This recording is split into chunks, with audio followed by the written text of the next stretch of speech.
السلام علیکم ورحمۃ اللہ وبرکاتہ۔ محترم ناظرین و سامعین، آج میری گفتگو کا عنوان ہے کہ عورتوں کو روزہ چھوڑنے کی کب اجازت ہے، یعنی عورتوں کو روزہ چھوڑنا کب جائز ہے۔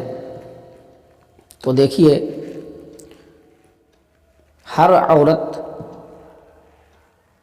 تندرست صحت مند خواتین ہر مہینے میں کچھ ایام کے لیے وہ ناپاک ہو جاتی ہیں۔ اس ناپاکی کی مدت کو حیض کہا جاتا ہے۔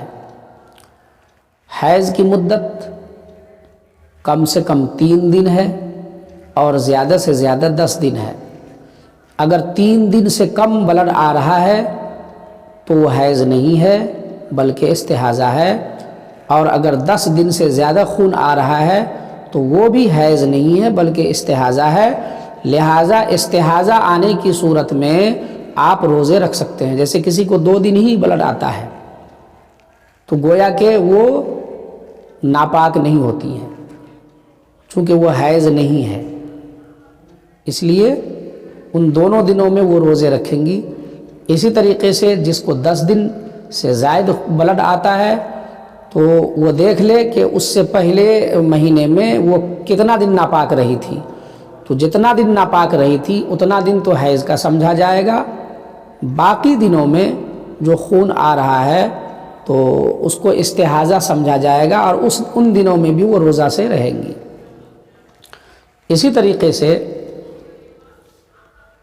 عورتیں جب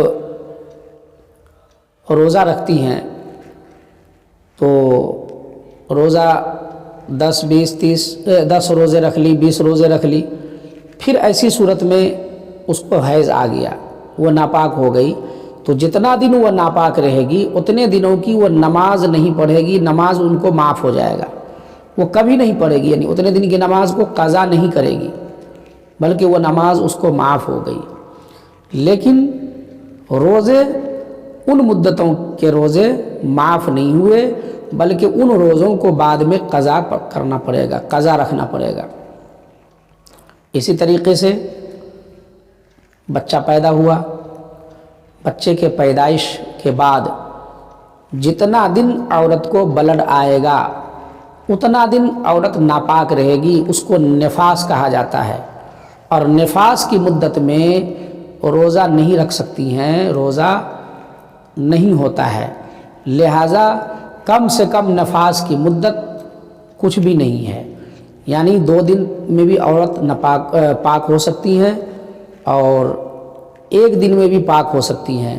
جیسے بچہ پیدا ہوا اور بلڈ رک گیا تو اب وہ پاک ہو گئی، اور جو ہے اگر وہ بلڈ رکا نہیں تو یاد رکھیے کم سے کم کی کوئی مدت نہیں ہے، اور زیادہ سے زیادہ 40 دن ہے مدت، کہ 40 دن اگر بلڈ آتا ہے تو وہ 40 دن ناپاک رہیں گی۔